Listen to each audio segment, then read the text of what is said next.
السلام عليكم ورحمة الله وبركاته يا متابعين يا حلوين. النهاردة هنعمل فاصوليا بيضة فرزينها زي ما انتوا شايفين ومطلعينها من الفريزر، ومحضرين معانا ايه كمان الصلصة بتاعتها برضو اللي انا مفرزاها وحطاها في الفريزر. انا مسهلة عليا وعليكم لما تعملوا كده احسن لكم.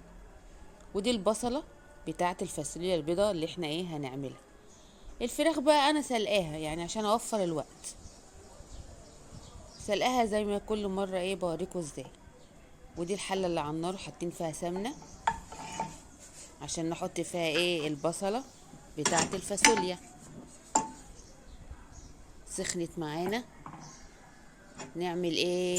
نحط البصلة بتاعتنا اللي بتعمل فيش.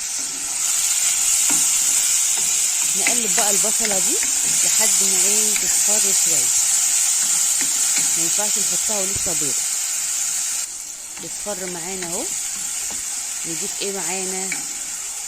هنضيف معانا الفاصوليا البيضة بتاعتنا، لان خلاص كده البصلة ايه اصفرت. وادي الفاصوليا البيضة بتاعتنا اللي احنا مفرزينها ومسهلين على نفسنا.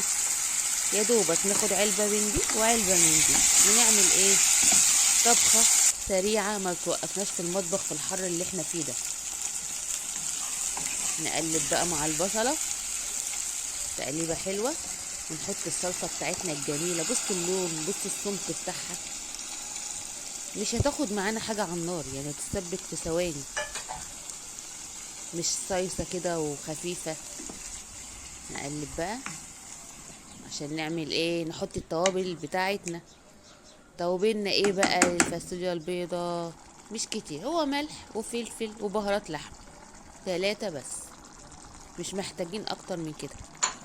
احنا عندنا اهم حاجة طعم الفاصوليا البيضة، مش محتاجين نحط ايه منكهات تانية. طبعا مش حاطين لحمة ولا فراخ، والفراخ بره هنحط مكعب لحمة بيخلي الفاصوليا البيضة دي في حتة تانية او تالتة عادي يعني. كده ايه نغطي عليه وجاهزة على ايه على الغرف. وادي قدامنا عاملين الفرشة بتاعة الفراخ، ده بصل وفلفل. معلش الكاميرا عاملة من الدخان بتاع الفراخ. نحط بقى الفراخ ايه على الفرشة اللي احنا عاملينها في الصينية. مفيش اسهل من كده، فراخ مسلوقة حطينا في صينية على بصل ومسحة سمنة وعلى الفرن عدل. في اسهل من كده؟ اسهل من كده؟ هتقفوا قد ايه في المطبخ؟ بصوا الفاصوليا وجمالها، بصوا لونها وجمالها، وطبعا الرز الابيض، وبصوا الفراخ ما فيهاش حاجه، ما عملتش فيها اختراع، ده هي مسحه سمنه. يا ريت تجربوها وما ت... بالهنا على قلوبنا وقلوبكم. وان شاء الله تجربوا الفاصوليا البيضه دي وهتدعولي. شفتوا الجمال؟ بصوا الحلاوه.